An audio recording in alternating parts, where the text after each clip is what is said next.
If I showed you this dial with no logo, would you guess this watch cost just under $200? Look at the way it catches light, the finishing, the indices, the depth. This is the Seiko SNXS79 and it's one of the clearest examples of Seiko punching way above its weight. Let's roll the intro and let's break this down.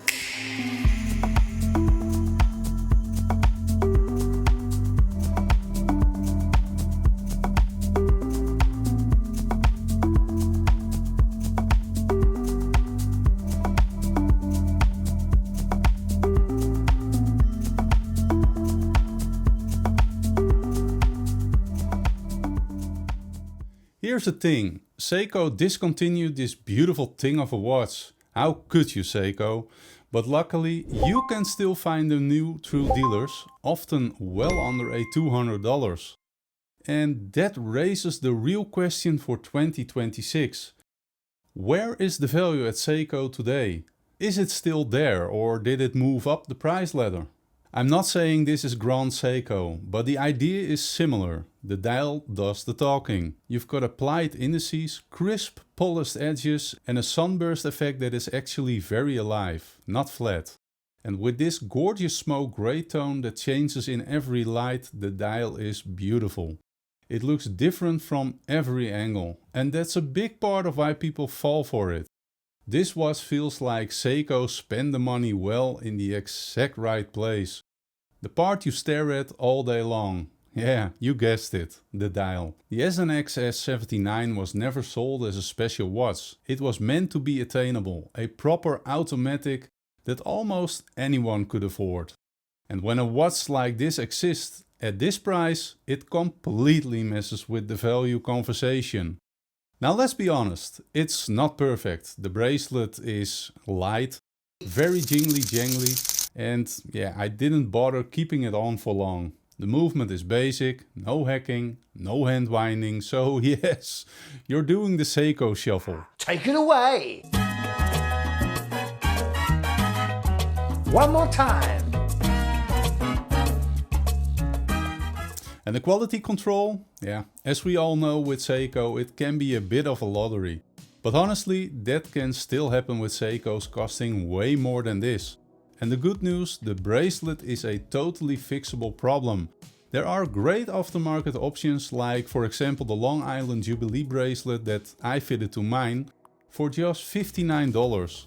Now here's where it gets interesting. Seiko eventually brought back this style of watch in a modern way with the SRPK89K1. Let's say the spiritual successor of the SNXS79. It has a larger case, a more modern movement with hacking and hand winding and a better bracelet.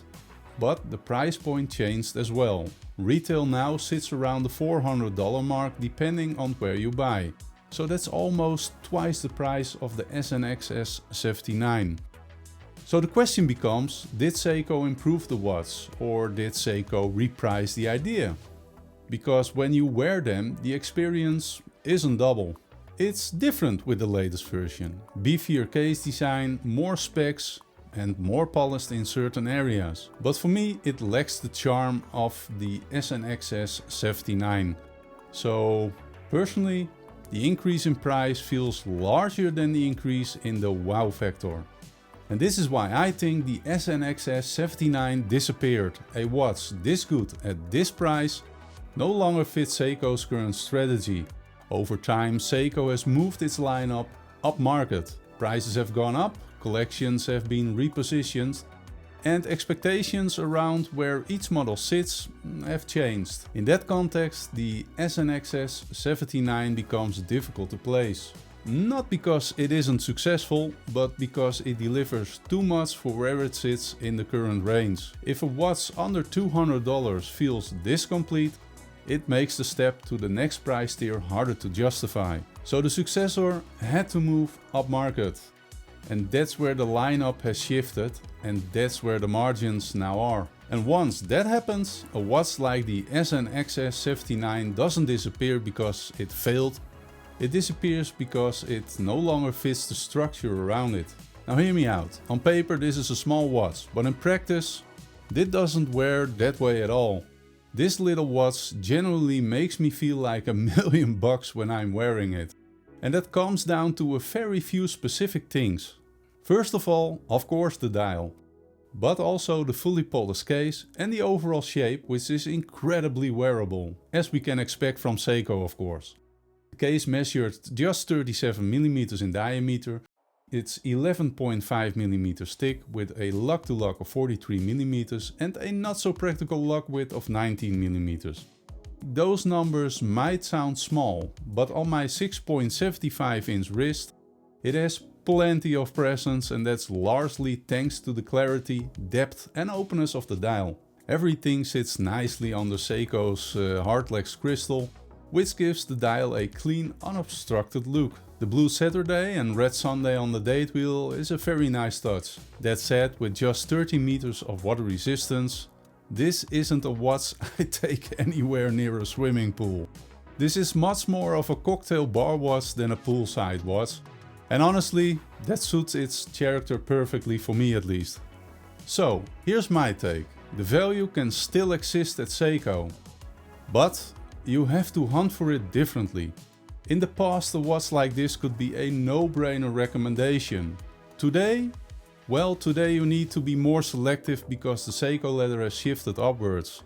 So the Seiko SNXS79 doesn't ruin modern watches.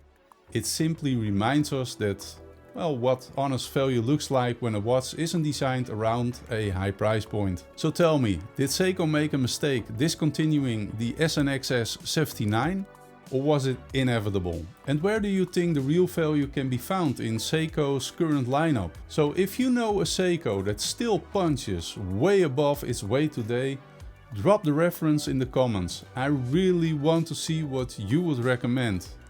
For me, the SNXS79 isn't perfect, but it's very wabi-sabi, as the Japanese would say.